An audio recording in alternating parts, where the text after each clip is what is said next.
नमस्कार साथियों, स्वागत है आप सभी साथियों का एनएस शिक्षा परिवार में। कैसे हो साथियों? उम्मीद करता हूँ बहुत ही शानदार होंगे। एक नया एसएससी जीडी का प्रैक्टिस सेट आपकी स्क्रीन पे पहला क्वेश्चन है, एक शानदार जानदार। और अगर आप हमारे चैनल पे नए हैं साथी तो चैनल को सब्सक्राइब जरूर करें, वीडियो को लाइक शेयर करें अपने दोस्तों के साथ। पहले क्वेश्चन का आंसर बताने का प्रयास कीजिएगा। पहला क्वेश्चन क्या कह रहा है साथी, देखेंगे। दुकाल में कौन सा उपसर्ग है, आपको बताना है। दुकाल में कौन सा उपसर्ग, मतलब किस भाषा का उपसर्ग है, कैसा है, हिंदी का है, अरबी का है, फारसी का है, उर्दू का है। क्वेश्चन नंबर 1 का साथी क्या होगा आंसर? दुकाल में साथी दूधन काल, दूधन काल। तो यहाँ पे दू उपसर्ग है। कौन सा उपसर्ग है? सबसे पहले यहाँ पे कौन सा उपसर्ग है? दू उपसर्ग है, जो किस भाषा का है साथी? हिंदी भाषा का है। किस भाषा का है? हिंदी भाषा का है, आप याद रखेंगे। हिंदी भाषा के कुछ और उपसर्ग की अगर हम बात करें तो जैसे अ उपसर्ग के जो शब्द, अ उपसर्ग से जो शब्द बनते हैं, अ हो गया, आप हो गया, ये सब किस भाषा के हैं? अन हो गया साथी, अध हो गया, ये साथी किस भाषा के हैं? हिंदी भाषा के हैं। उ हो गया, उन हो गया, औ, क आदि। आदि क्या है साथी? हिंदी भाषा के उपसर्ग हैं, याद रखेंगे। अगला क्वेश्चन बताएंगे, क्वेश्चन नंबर 2 है आपकी स्क्रीन पर। श्री कामता प्रसाद गुरु के अनुसार विराम चिन्हों को किस भाषा से लिया हुआ माना जाता है? अरबी से, अंग्रेजी से, फ्रेंच से, चीनी से, बताएंगे। कामता प्रसाद गुरु ने साथी 20 विराम चिन्हों को माना है। 20 विराम चिन्हों को माना है, और जो बताते हैं कि ये सारे विराम चिन्ह अंग्रेजी में प्रयोग किए जाते हैं, तो उनके हिसाब से कि हिंदी जो विराम चिन्ह है वो अंग्रेजी भाषा से लिया गया है। उनका मानना है कि कामता प्रसाद गुरु जी का कि जो विराम चिन्ह है अंग्रेजी भाषा से लिया गया। अगला क्वेश्चन, क्वेश्चन नंबर 3 है आपकी स्क्रीन पे। कौन सा विकल्प उद्धरण चिन्ह का है? आपको बताना है कौन सा विकल्प उद्धरण चिन्ह का है। उद्धरण चिन्ह साथी जिसे इन्वर्टेड कामा कहते हैं। पद्म श्री, श्रीमती, श्यामा, सरोज। साथी इस ऑप्शन में इन्वर्टेड कामा का प्रयोग हुआ है, तो उद्धरण चिन्ह का क्या हो जाएगा? यही ऑप्शन सही हो जाएगा। माँ ने कहा बेटा सदा उन्नति करो, और यहाँ पे साथी क्या होगा? पूर्ण विराम होगा, ये पूर्ण विराम हो जाएगा। वाह, ये साथी वाह, वाह के आगे जो चिन्ह लगा हुआ है साथी, ये कौन सा चिन्ह है? विस्मयादि बोधक है। तुम्हारी परीक्षा कब से शुरू है, ये साथी क्या है? प्रश्नवाचक है। अगला क्वेश्चन, क्वेश्चन नंबर 4 देखेंगे। भील का आपको स्त्रीलिंग शब्द बताना है। भील का स्त्रीलिंग क्या होगा? भालना होगा, भालू होगा, भीलनी होगा, भीलनी होगा, भीलनी होगा, भीलनी होगा। भील साथी क्या है? नर जाति का बोध करा रहे हैं। किस जाति का? नर जाति का। नर या नर कह सकते हैं आप, या पुरुष जाति का बोध कह सकते हैं। तो इसका जो स्त्रीलिंग हो जाएगा वो भीलनी हो जाए, भीलनी हो जाएगा। जो साथी किस जाति का बोध कराते हैं? स्त्री जाति का, तो भील का स्त्रीलिंग क्या होगा? भीलनी हो जाएगा। अगला क्वेश्चन, क्वेश्चन नंबर 5 है आपकी स्क्रीन पे। बताना है निम्न में से कौन सा शब्द सर्वनाम है? सर्वनाम शब्द को आपको छांटना है। सफाई, नींद, रोग, कौन। साथ ही सफाई और नींद और रोग की बात करें तो सारे ये शब्द क्या है? संज्ञा शब्द है। और कैसे संज्ञा शब्द है? भाववाचक संज्ञाएं हैं सारी। कौन सी हैं? भाववाचक संज्ञाएं हैं। यहाँ पे कौन की बात करें तो साथी कौन क्या हो जाएगा? कौन और क्या। कौन और क्या ये कैसे सर्वनाम है? प्रश्नवाचक सर्वनाम। ये कौन से सर्वनाम है? प्रश्नवाचक सर्वनाम है। तो क्वेश्चन नंबर 5 का जो राइट आंसर होगा वो ऑप्शन डी हो जाएगा। अगला क्वेश्चन, क्वेश्चन नंबर 6 है, आपको बताना है क्वेश्चन नंबर 6 का आंसर। क्वेश्चन नंबर 6 साथी कह रहा है कितने प्रश्न करने हैं? इस वाक्य में आपको विशेषण का भेद बताना है। कौन सा है? गुणवाचक विशेषण है, संख्यावाचक है, परिमाणवाचक है, सार्वनामिक विशेषण है। कितने प्रश्न करने हैं, यहाँ पे साथी कितने प्रश्न यानी संख्या की बात हो रही है। तो यहाँ पे मात्रा क्या है? निश्चित नहीं है। तो यहाँ पे क्या हो जाएगा? संख्यावाचक, वो भी कैसा? अनिश्चित संख्यावाचक। संख्यावाचक यहाँ पे न गुण की बात हो रही, न मात्रा या परिमाण की बात हो रही, न संज्ञा, न सर्वनाम के बाद संज्ञा शब्द आया। तो इसका क्या हो जाएगा राइट आंसर? ऑप्शन। तो साथ ही इसका जो राइट आंसर हो जाएगा ऑप्शन डी हो जाएगा।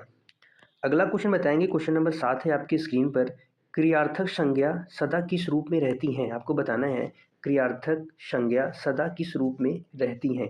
एक वचन स्त्रीलिंग, बहुवचन स्त्रीलिंग, एक वचन पुल्लिंग, बहुवचन पुल्लिंग। सबसे पहले साथी आपको बताना है जो ये पुल्लिंग शब्द लिखा है क्या ये वर्तनी की दृष्टि से शुद्ध है या अशुद्ध है? आपको बताना है और इसका जवाब आपको कमेंट में देना है। तो क्रियार्थक संज्ञाएं जो होती हैं साथी वो हमेशा क्या रहती हैं? एक वचन पुल्लिंग में रहती हैं। एक वचन किस में रहती हैं? एक वचन पुल्लिंग में रहती हैं। अगला क्वेश्चन बताएंगे, क्वेश्चन नंबर 8 है आपकी स्क्रीन पर। आचार्यों ने कहा कि आचार्यों ने कहा कि अहिंसा ही परम धर्म है। रचना के आधार पर वाक्य का भेद आपको बताना है। संयुक्त वाक्य है, मिश्र वाक्य है, उपवाक्य है, सरल वाक्य है। साथ ही संयुक्त वाक्य जो होते हैं, यहाँ पे दो स्वतंत्र उपवाक्य आपस में जुड़ते हैं तो वहाँ पे संयुक्त वाक्य होता है। और मिश्र वाक्य जो होते हैं साथ ही एक मुख्य वाक्य और एक उस पे आश्रित वाक्य, तो वहाँ पे क्या होता है, मिश्र वाक्य होता है और वो संयोजक से जुड़ते हैं। ये की क्या है, एक संयोजक है। मिश्र वाक्य में कुछ और संयोजक हम लिख लेंगे जिससे क्या होते हैं, हमको मिश्र वाक्य पहचानने में थोड़ा सा आसानी हो जाएगी। जैसे आपको की दिख जाए, की संयोजक दिख जाए, जब तब दिख जाए, जब तब, यद्यपि, जब तब, यद्यपि, ये सारी संयोजक हैं, ये योजक हैं। यद्यपि हो गया, ताकि हो गया, जैसा, ताकि, जैसा। ठीक है, याद रखेंगे। तो इसका जो राइट आंसर हो जाएगा ऑप्शन बी हो जाएगा। आचार्यों ने कहा, साथी ये मुख्य वाक्य है। आचार्य ने क्या कहा, ये मुख्य वाक्य हो गया। अहिंसा ही परम धर्म है, ये साथी आश्रित है आचार्य के कहने पे, तो ये आश्रित वाक्य हो गया। ठीक है, अगला क्वेश्चन नंबर 9 है आपके स्क्रीन पे। आपको बताना है साथी, शस्त्र क्या है। उपयुक्त शब्द का चयन करना है। एक तरह की विद्या, शस्त्र एक तरह की विद्या है। वह हथियार जो फेंक कर चलाया जाता है, वह हथियार जो हाथ में थाम कर चलाया जाता है, इनमें से साथी कोई नहीं। तो शस्त्र साथी जो होता है वो हाथ में लेके चलाया जाता है, वो क्या किया जाता है, वह हथियार जो हाथ में थाम कर चलाया जाता है वो शस्त्र होता है। और जो फेंक के मारा जाता है साथी वो क्या होता है, अस्त्र होता है। जो फेंक के मारा जाता है वो अस्त्र होता है। अगला क्वेश्चन नंबर 10 है आपके स्क्रीन पे। बताएंगे साथी क्या होगा इसका आंसर। तैरने की इच्छा के लिए इनमें से कौन सा उपयुक्त शब्द है। तितिरसा है, जिघांसा है, चिकित्सा है, अचिकित्सा है। बताएं। जो जिघांसा होता है साथी, हम किसी को मारने या वध करने की इच्छा होती है। और जो चिकित्सा होता है कुछ करने की इच्छा होती है। तैरने की इच्छा क्या होता है, तितिरसा होता है। क्या होता है, तितिरसा। अगला बताएंगे क्वेश्चन नंबर 11 है आपकी स्क्रीन पर। किनारे लगना, किनारे लगना मुहावरे का आपको अर्थ बताना है। किसी कार्य का समाप्त होना, डूबने से बचना, लहरों द्वारा किसी वस्तु को किनारे फेंकना, नदी पार करने में असफल होना। किनारे लगना साथी क्या होता है, किसी काम का समाप्त होना। तो कहते हैं ना, हम किनारे लग गए, यानी किसी कार्य का समाप्त होना यानी किनारे लगना। अगला क्वेश्चन नंबर 12 है आपकी स्क्रीन पे। बताएंगे क्या होगा इसका राइट आंसर। वचनामृत समस्त पद का आपको समास विग्रह करना है। आपको विग्रह करके बताना है क्या होगा। अमृत जैसी वाणी, अमृत रूपी वचन, वचन रूपी अमृत, वचन रूपी अमृत। बताएंगे साथी। वचनामृत का जो संधि विच्छेद जो विग्रह होगा साथी वो क्या होगा, वचन रूपी अमृत, वचन रूपी अमृत। और यहाँ पे कौन सा समास हो जाएगा, कर्मधारय समास। अगर आपसे समास भी पूछा जाए तो कौन सा समास होगा साथी, कर्मधारय समास। वचन के समान अमृत है, वचन रूप में क्या है, अमृत है। अगला क्वेश्चन है क्वेश्चन नंबर 13 आपके स्क्रीन पर। निम्न में से किस शब्द की वर्तनी सही है। विधाता, सर्वश्रेष्ठ, भूमिगत, इनमें से कोई नहीं। तो शुद्ध वर्तनी की बात करें साथी तो विधाता क्या है, ये शुद्ध वर्तनी है। सर्वश्रेष्ठ नहीं होता साथी, सर्वश्रेष्ठ होता है, सर्वश्रेष्ठ। और भूमिगत में साथी भूमि, भूमि में गत होता है, भूमिगत। इसकी वर्तनी ये शुद्ध है, विधाता क्या है, शुद्ध वर्तनी है। अगला क्वेश्चन नंबर 14 है। आपको बताना है शुद्ध रूप इनमें से कौन सा है।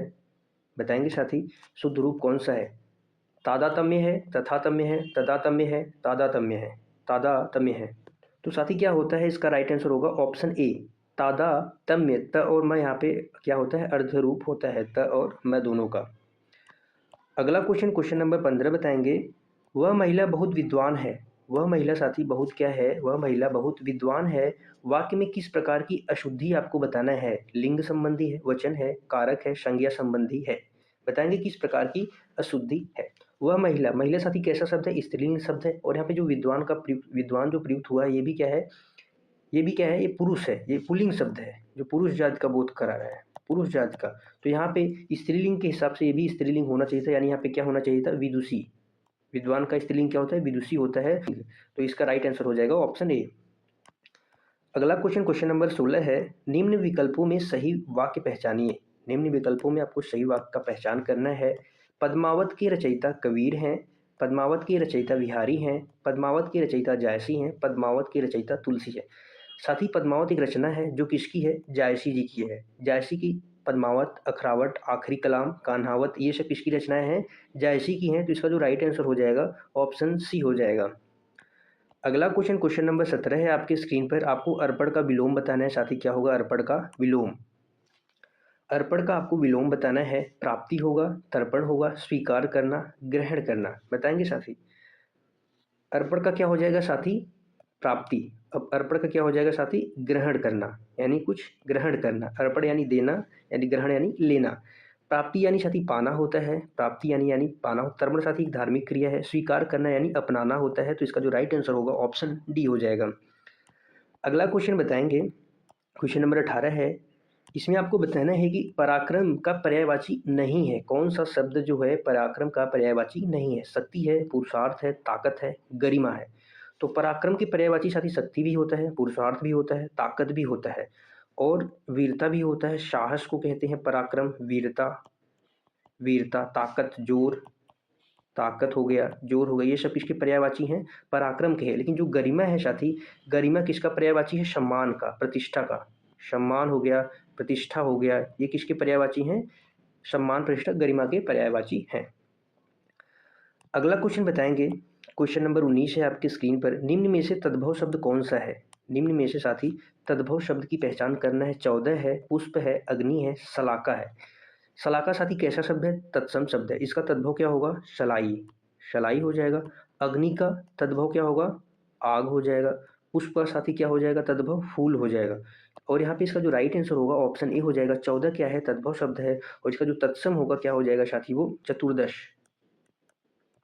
चतुर्दश हो जाए। 14 का क्या हो जाएगा? चतुर्दश। और ये कैसा है? तत्सम। तत्सम यानी संस्कृत का शब्द। अगला क्वेश्चन, क्वेश्चन नंबर 20 है। आज का आखिरी क्वेश्चन आपके स्क्रीन पे। बताएंगे क्या होगा इसका राइट आंसर। आपको बताना है साथी, संसार में सभी तरह के लोग रहते हैं। कोई उदार तो कोई क्या होगा? उदार। कोई उदार रहता है तो कोई साथी क्या होगा? अनुदार। कोई उदार तो कोई अनुदार। कोई धनवान तो कोई क्या होगा साथी? निर्धन। कोई धनवान तो कोई निर्धन। सही विकल्प का आपको चयन करना है। सही विकल्प का चयन यानी उदार होगा। उदार यानी उदार का अनुदार विलोम होता है। धनवान का क्या हो जाएगा? निर्धन। तो ऑप्शन है संकीर्ण, निर्धन, अनुदार, रंग, अनुदार, योगी, संकीर्ण, मितव्य। साथी जो मितव्य होता है, मितव्य का विलोम क्या होता है? अपव्ययी। जो मितव्य यानी जो कम खर्च करता है, और उसका हो गया अपव्ययी हो जाएगा। योगी साथी क्या होता है? योगी का विलोम हो जाएगा भोगी। योगी का भोगी। राजा, रंग, राजा का रंग।